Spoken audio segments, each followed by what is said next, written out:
kita sembako kandas, habis. Sementara saya bilang kita saja sama santri waktu itu sudah bakar pisang, ambil pisang, tebang pisang, kemudian dibakar di pantai itu untuk kita makan malam itu karena sudah tidak ada uang. Jadi hanya saya tanya bendahara, Pak, ada uang ke untuk beli kapal? Dia sudah tidak balik ke kota. Akhirnya ada uang tinggal 20.000. Diserahkan 20.000 itu, saya bilang kalau begini kita mau beli apa kalau kita 20.000?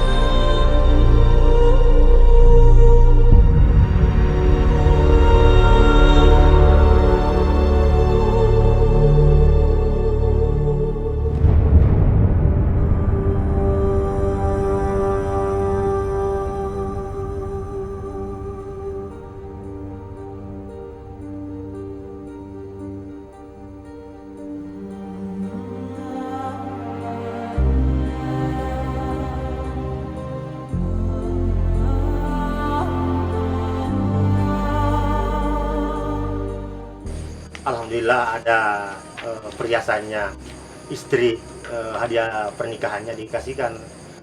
Dia bilang, bang ini kalau memang tidak ada uang ini ada emas, itu bisa dijual, itu insya Allah bisa cukup itu untuk beli kapan dan perlengkapan untuk mayat. Tapi itu lagi-lagi saya bilang bantuan Allah akan datang manakala memang kita sudah terdesak dan kita perlukan. Saya ke kota padahal tidak ada niatan sedikit pun minta uang kepada salah satu jamaah kita. Tapi ternyata saya cuma ketuk pintunya, Assalamualaikum Pak, ini saya beritakan bahwa kena musibah kita, santri kita hilang, tetapi Alhamdulillah sudah kita dapat. Kenapa tiba-tiba orang itu bilang,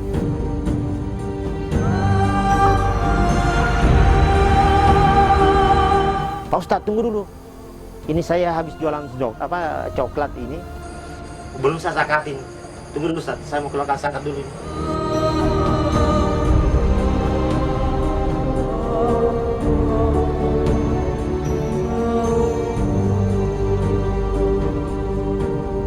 Uang 300.000 itu sudah dipakai beli kapan, dibelikan sembako, beli apa untuk kebutuhan makan itu.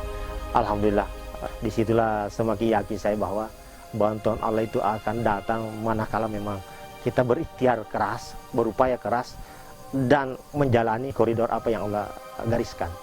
Nah itulah perjalanan saya di Manokwari yang kurang lebih 8 bulan. Kemudian tidak lama di Manokwari, saya dipindahkan di Jayapura. Pada 1998 dipindahkan untuk dakwah di Jayapura.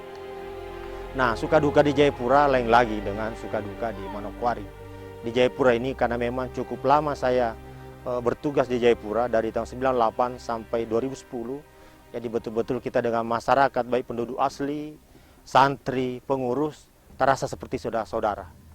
Orang-orang Ngirian, putra daerah yang notabene Nasrani, akan tetapi karena kita berikan sentuhan rahmatan lil alamin, kita praktekkan Islam ini sebagai rahmat, sehingga betul-betul selama kurang lebih dari tahun 98 sampai tahun 2010 itu, sampai orang putra daerah pun yang notabene Nasrani sebagian, yang orang-orang Irian ini malah tidak menghendaki saya pindah.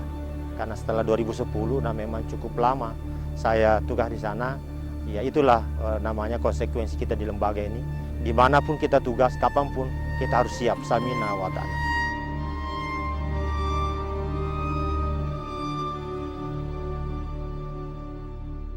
Saya minta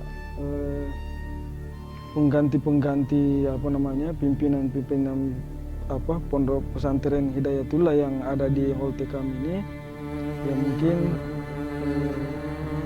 bisa mengikuti jejaknya Pak Jupri.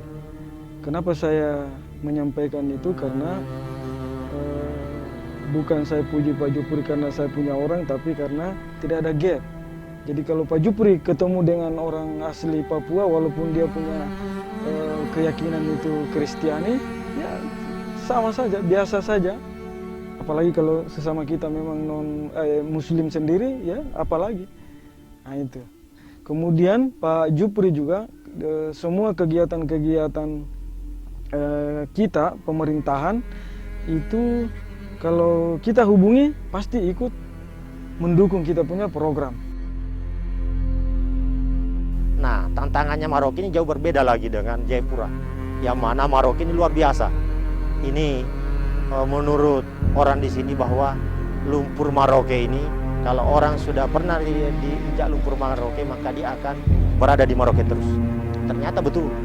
Setelah tiba saya 2010, kurang lebih 1 bulan saya sudah mulai menjajaki, observasi daerah-daerah transmigrasi yang memang Maroke ini adalah daerah transmigrasi yang terbanyak untuk Provinsi Papua.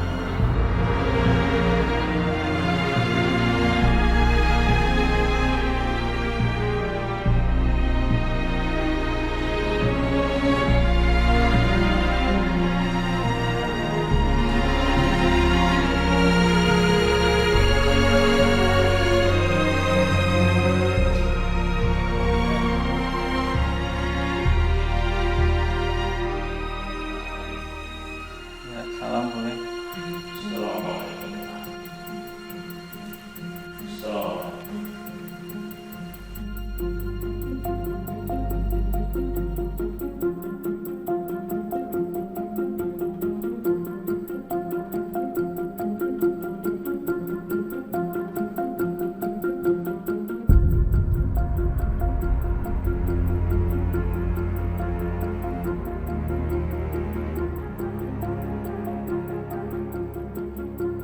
Dan pernah suatu kejadian